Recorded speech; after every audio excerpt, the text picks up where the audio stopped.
conducting psychological and emotional assessment on him. So it's not really advisable for him to be present right now. But the father is here. So Do you have a medical certificate to prove it? Do you have a medical certificate to prove it? the NBI, Justify his absence. the NBI is also here. Your No, I'm asking you if you have a medical certificate coming from a doctor. right now, Honorable Senator, we don't have. How can you determine that he is not physical or mentally fit to attend this hearing? That is something, Your Honor. That was the recommendation of the psychologists of the Yes, NBI. this committee needs the medical certificate. Tapos ngayon, binabaliktad pa nila yung sitwasyon.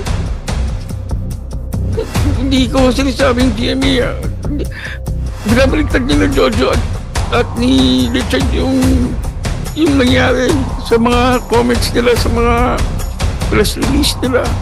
Nanginginig at hindi niya halos mahawakan yung telepono niya. Nung kinakwento niya sa akin, yung ginawa sa kanya, lalo na si Jojo Nones po, katrabaho namin ni Sir sa walang matigas na pulis sa madaling na misis.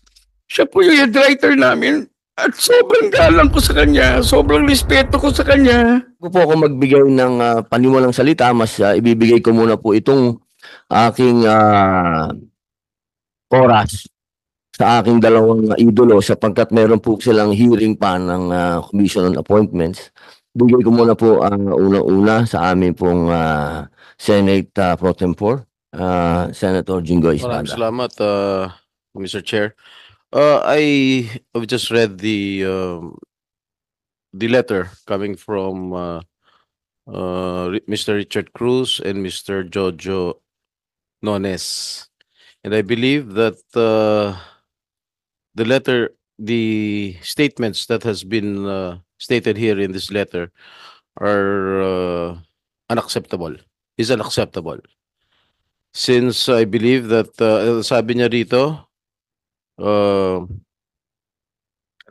please be informed that we are not employees or part of the management of GMA or Sparkle Artist Management Agency, which are the right persons to discuss on the policy of the television network and or artist management agency in relation to complaints for abuse and harassment filed before them.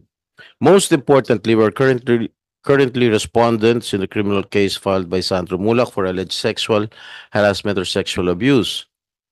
At the onset, we deny all the accusations against us. We hope this honorable committee will respect our decision not to attend in this hearing. I just would like to give a piece of advice to these two gentlemen. Alam niyo, pagka inimbita kayo sa Senado, huwag niyo i-preempt yung aming mga tanong. Okay? So, Mr. Chair, I think this letter is totally unacceptable, and I move that we subpoena them ad testificandum on the next hearing. Meron po tayong motion na mag-issue po ng subpoena. Meron po bang tumututol? I second the motion of Senator Jinggoy. Ito po, ibig sabihin, ang motion po ay approve. Mag-i-issue po ng subpoena ang komite. Meron po kayong gustong idagdag? Who else were invited and did not attend? Sir, the committee also invited, hold on. Star Magic, but its president, Mr. Laurenti Jogi, also sent us a letter of regret because I think he's out of the country. We also sent an invitation to Cornerstone Entertainment. That's all, sir. What did they say? Cornerstone acknowledged the invitation, but they have not gotten back to us. So there was no. What about Mr. Sandro Mulak?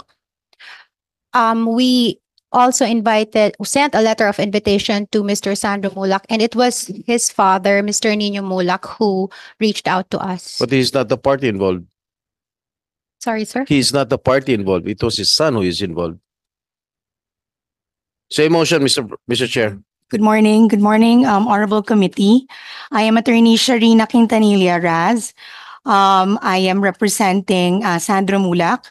We actually have a letter of regret explaining his absence for today. It is known naman na Sandro has just undergone something that has inflicted emotional and psychological trauma. So he is not in the mental and emotional state to be attending a hearing now. And actually, the NBI is currently conducting psychological and emotional assessment on him. So it's not really advisable for him to be present right now. But the father is here. So in Do you have order, a medical certificate to prove it? Do you have a medical certificate to prove it? the NBI, Justify his absence. the NBI is also here. Your No, I'm asking you if you have a medical certificate coming from a doctor. right now, Honorable Senator, we don't have that. How can you determine that he is not physical or mentally fit to attend this hearing? That is something, Your Honor, that was the recommendation of the psychologists of the Yes, NBI. this committee needs the medical certificate for him to be excused. I would defer to the NBI on that, Your Honor. Whereas if you do not have any medical certificate to prove that he is unfit to attend this hearing, fair is fair. We will also have to subpoena him. Your Honor, I hope you also understand, Your Honor, what he just went through. And Yes, I understand.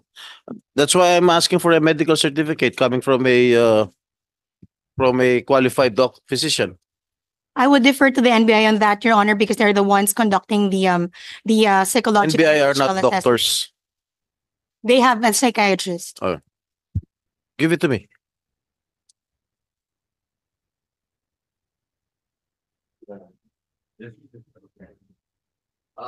Attorney Marie Catherine Nolasco Villegas, pwede pong ayos lang po yung mga pangalan. Hindi ko po masyado makita. Baka hindi ko po kayo makilala ng tama. Paumanhin po. Ano ba? Ay, sorry po. Sorry. Iliescas po. Villesca. Iliescas po. Iliescas. Yes. Good morning po, Your Honor. Noon pong nagpunta si Mr. Sandro Mulak sa aming opisina, minabuti po namin na magkaroon siya ng psychological examination para malaman kung fit makapagbigay ng statement sa aming tanggapan. Base naman po sa naging findings ng aming Behavioral Science Division, although mentally fit siya para magbigay sa amin ng statement, he was advised na rekomenda po ng aming tanggapan ng aming Behavioral Science Division na from him to cease from using his social media accounts and limit his public exposure as it may exacerbate his symptoms po. So, nililimit po yung kanyang pagsalita sa publiko po. Advice po ng aming Behavioral Science Division. Yun po yung sa Behavioral Science Division po namin. Yun po yung nag-analyze ng But kanyang he was mentally fit when he gave sworn statements. Opo. Fit naman Am I po correct? siya para magbigay ng statement sa amin, sir. You think he's physically fit or mentally fit to attend this hearing? Right now? Right now po, pwede hong magkaroon ng implication sa kanya kasi every time na nire-relate po ang mga ganyang sitwasyon ay nagkakaroon ng epekto po dun sa tao po. So, What about as a much week as from now? possible, nililimit po yung kanyang exposure sa mga ganitong mga paglalakad ng mga nangyari po. Next week, pwede na siya? Actually po, we have to refer po to dun sa aming BSD kasi he's still undergoing po ng mental evaluation. Patuloy pa rin pong meron siyang mental evaluation na ginagawa. Okay, I withdraw my motion to issue a subpoena ad testificandum against Mr. Sandro Mulak. Meron po tayong pag-withdraw, so wala na po yun. Maging kalmado na po kayo at pati si pare kong ninyo. Namumutla ka na to, gusto mong tubig. Pare ko, kasama mo ang alam mo namang artista din kami. At medyo gusto ko Pare, okay ka ba na umattend ngayon? Gusto mong pa blood pressure o hindi, sa edad natin, pare, talagang kailangan na natin ginagawa yun. Okay ka, pare? Okay. Okay. Maybe, Mr. Chair, baka Opo. gusto niyang, do you have Magsabi, any opo. opening Statement? remark or statement? Pagkatapos mo, kikilalanin ko lang Okay. po, baka may tanong na po kayo o okay na po. Mr. Opo. Chair, meron bang opening statement si Mr. At ninyo. Nicolak? Oo. You have a Pare opening ko, may statement? gusto ka ba sabihin?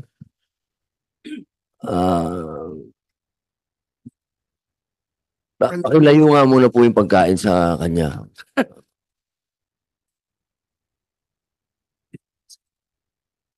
Salamat, Sen. Pinatawa mo ako. Magandang hapon po sa inyo lahat. Magandang tanghali po pala sa inyo lahat. Ako po si Angelo Jose Rocha Mulak, o mas kilala sa pangalang Nino Mulak. I have been in this industry for 50 years now. Ako po ay 52 years old, pero nagsimula po ako nung ako po ay 2.5. Kaya halos buong buhay ko po ay inilaan ko na sa industriyang ito. At hindi naman po siguro lingid sa kaalaman ng karamihan. Ang pamilya ko po ay talagang dito rin umiikot ang mundo sa industriyang ito, no? Ang aking ama ay si Alexander Mulak, isang producer. At siya rin po ay naging chairman ng Philippine Movie Producers Association na nag-design ng scaling system ng sharing ng sinihan at ng producer. Yun po yung naging kanyang ambag sa industriyang ito, no? Ang aking nanay ay isang artista rin. At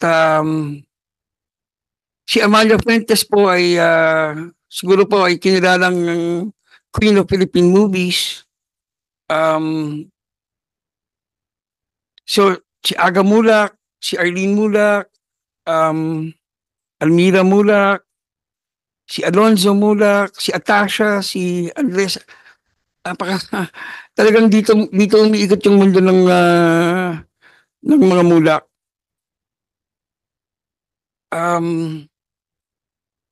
Bilang ama, I may not have been a good husband, you know. I may not have tried my best to be a good husband, but I can proudly say that I did my best, or I did my best to be a good father sa abot ng aking makakaya.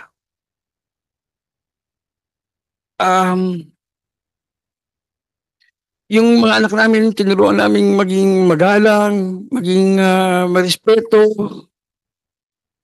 Si Sandro, nung nagsabi siya sa akin na gusto niya mag-artista, sabi ko, sige, pero hindi kita tutulungan. Alam ni Miss Annette yan, sinabi ko sa kanya yan. Hindi kita tutulungan, wala akong tinawagan na kahit sino na para makapasok siya sa industriya. Nalaman ko na lang, nag-audition na siya. At nagulat na lang ako, isang araw, biglang sinabi niya pa, natanggap ako ng Sparkle, nakuha siya ng Sparkle. So, proud naman ako na pinagdaanan niya yung gano'n. Na alam ko, katulad ng ating mahal na Senador Robin Padilla, dumaan din sa ganyang, sa pagiging stuntman, di ba? Kahit na may kotse siya, pagka may taping siya, sumasabay siya sa service, para walang special treatment. Ganun kababa yung loob ni Sandro. Very neat, very tahimik. At saka sobrang mahal niya talaga yung trabaho niya. Kaya talaga ako nasaktan nung kinuwento niya sa akin yung nangyari. Kasi para makita mo yung anak mo na nanginginig at hindi niya halos mahawakan yung telepono niya. Nung kinakwento niya sa akin, yung ginawa sa kanya, lalo na si Jojo Nones po, katrabaho namin lisensa, walang matigas na pulis sa madaling na misis. Siya po yung head writer namin at sobrang galang ko sa kanya, sobrang respeto ko sa kanya. Pag kami, mga events kami, ako pa yung unang lumalapit sa kanya. At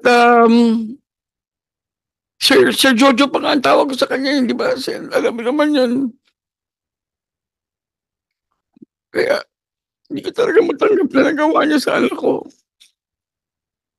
Yung isa naman, hindi ko naman siya kilala eh.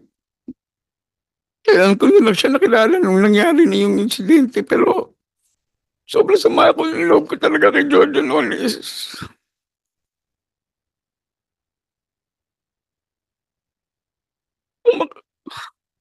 makita niyo lang po yung anak ko talaga. Kung paano niya kinuwento sa akin. Kasi nalaman ko pa na bago niya kinuwento sa akin, kinuwento niya mula sa kapatid niya, si Alonso Mulak, na dating child star din. Sabi sa akin ni Alonso, sinabihan daw siya ng kuya niya na ay bro, sana wag mangyari sa inyo nangyari sa akin. Sa kanya kasi ulo sinabi ni Sandro, yun nangyari. Kasi sa akin, yun. Nakakasama na lang talaga ng loob dahil kung kaya na lang gawin sa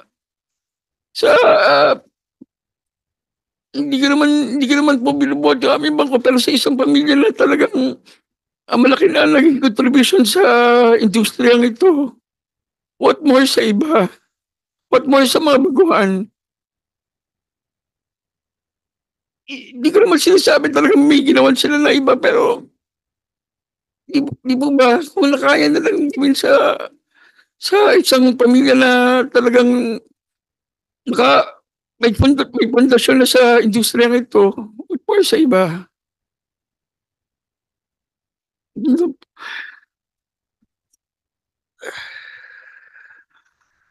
Kasi ngayon, binabaliktad pa nila yung sitwasyon. Hindi ko sinasabing GMA, binabaliktad nila Jojo at ni Richard yung nangyari sa mga comments nila, sa mga press release nila. Yun lang, nakakasama na loob na kung sino pa yung may sala.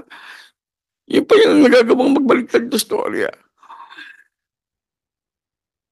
Kahit sino naman sigurong ama or magulang, ganito rin ang mararamdaman para kay Sandro. Ngayon po, right now, he's undergoing counseling. Di po nabanggit ng NBI, pero nandun po si Sandro ngayon sa NBI, sa Behavioral Science. Right now, he's undergoing counseling. Yun na po. Maraming salamat po sa lahat ng sumusuporta at nagpakita ng concern kay Sandro. At maraming salamat din sa ating mga mahal na senador na nagbigay ng oras para mag-attend din sa hearing na to. At sa lahat ng mga concern, salamat po. Yun na po. Mag-suspend muna tayo ng 1 minute po.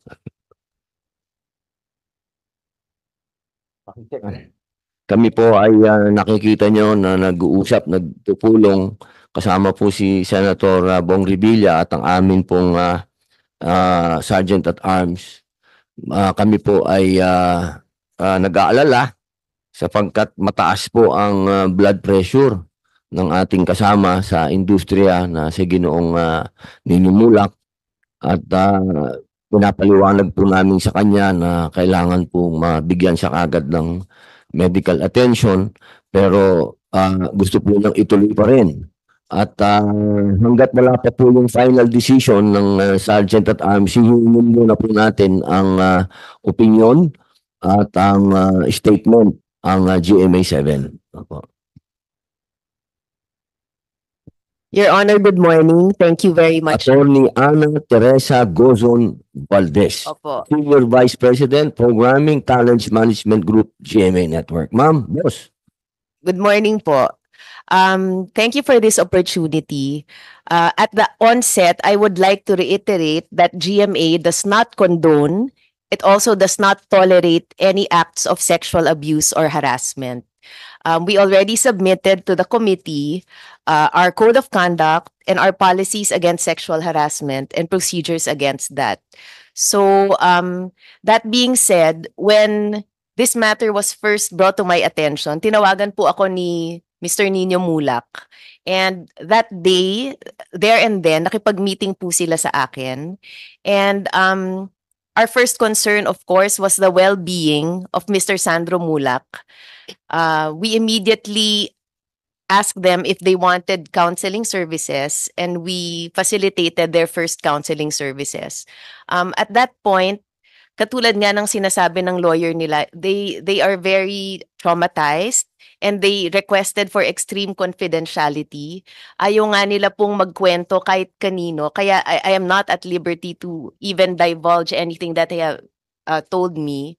Sa katunayan nga, hindi sila nagpapa-interview kahit na kanino because they value their mental health and well-being very seriously. That being said, itong events na nasa media ngayon at social media, nangyari ito outside company premises. And although it happened not during an official event, we believe that GMA can take notice of it because the three involved are under contract with GMA.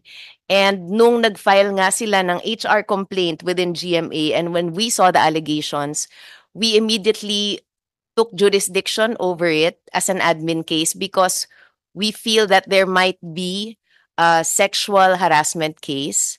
So what we did was we immediately issued a preventive suspension order to the two being accused by Mr. Sandro Mulak.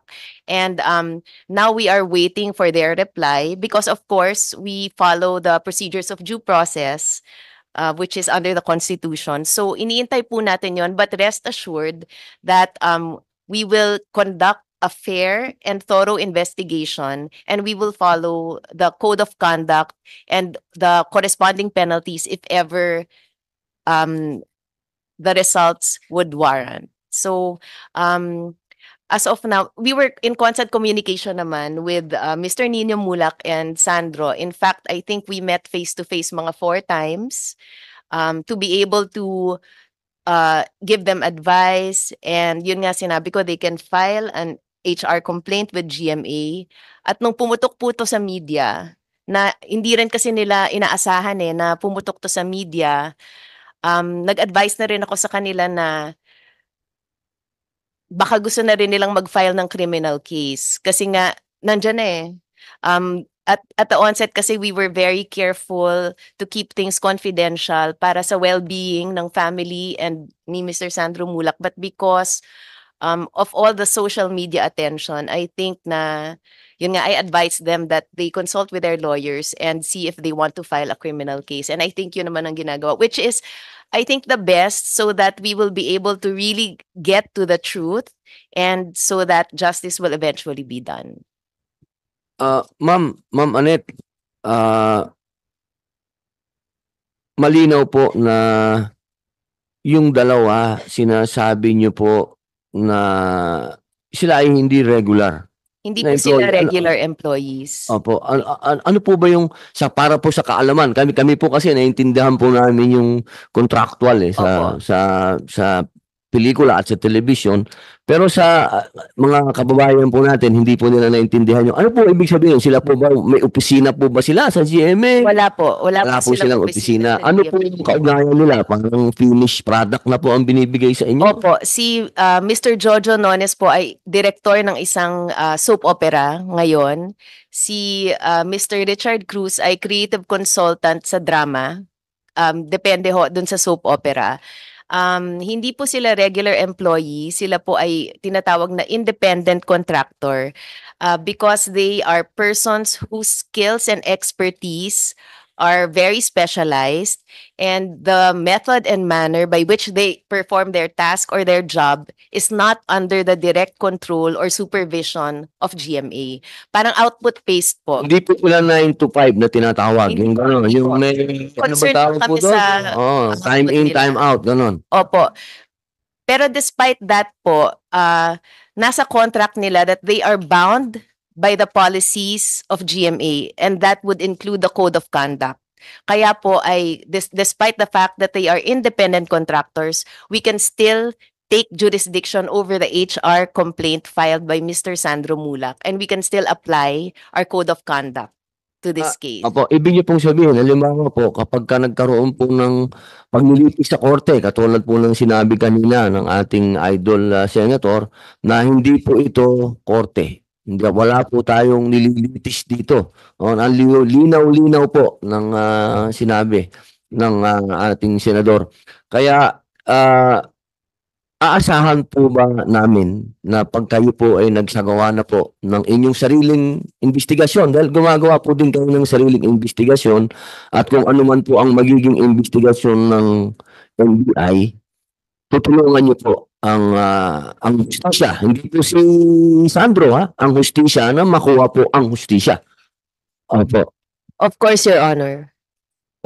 At bilang meron pong mga pulisiya, meron pong mga sinusunod sa GMA na talaga pong pinalalakas nyo yan. Yung ibig pong sabihin natin, yung moral, yung morality, lahat. Opo, lalong-lalo na po yung ayaw natin yung mga ganyan na merong sexual harassment sa ano. Naniniwala po ako na tutulungan nyo po. Halimbawa, pag napatunayan po na meron talagang kaso,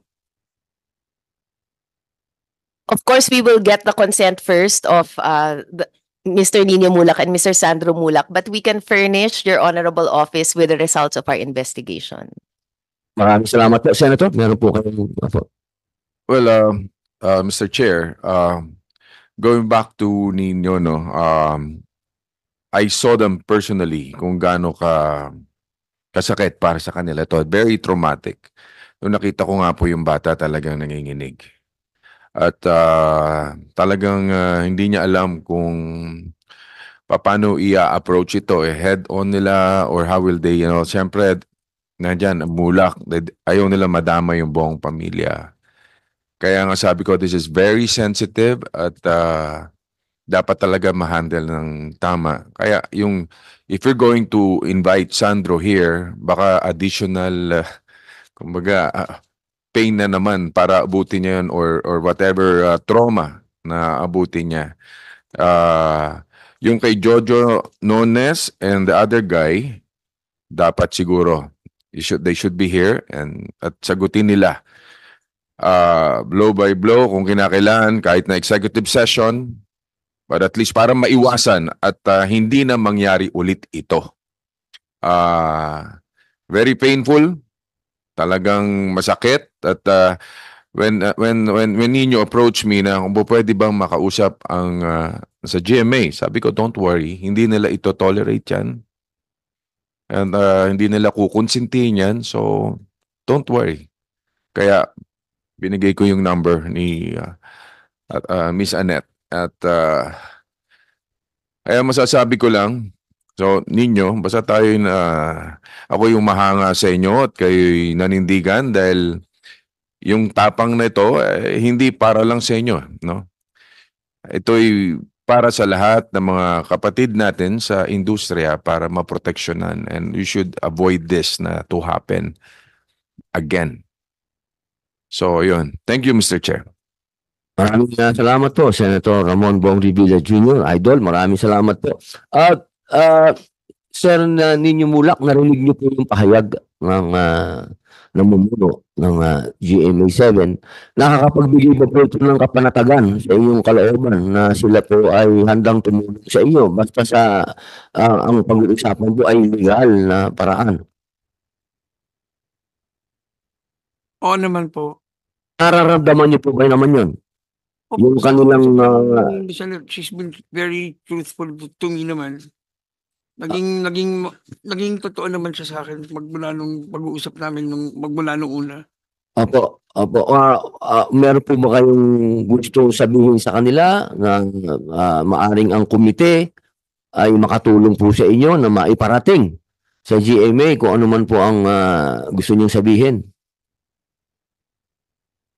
Nandito na po sila sa ang linaw-linaw po ng sinabi kanina ni Attorney Ana na meron silang sariling investigasyon. Yes, Nakakapag-report po ba sa inyo ng progreso nito? wala pa po. Ma'am, kailan po nag-umpisa yung sarili niyo pong investigasyon? Nag-file po sila formally sa amin ng Friday, August 2. Tapos they were put under preventive suspension agad po. Ang pagka sinabi pong preventive suspension, wala silang trabaho. Wala po. Opo, talagang basta may kinalaman po sa GMA, Wala po. wala mo silang trabaho. Opo, Walang- suspended lahat yun. Walang pay. Benefits, opo. Opo. Meron po ba silang benefits bilang hindi sila regular? Hindi walang not the same benefits as regular employees. Okay po. Binigyan po namin sila ng 5 days to reply, and I think matatapos yun within this week, so iniintay lang namin yung reply nila para umusad yung ating investigation. Reply yung dalawa. Wala pa kasi nung Friday lang po Ano nag-file. po ba naging reaction nila? Abogado ka agad ang kinuha o gusto mo na makipag-dialogue sa inyo? Ano po ba dapat? Sa kanila po namin binigay yung sulat, pero hindi pa kasi sila nagre-reply. Hindi pa sila nagre-reply, pero nakikita ko po sa social media na abogado yung nagsasalita para sa kanila.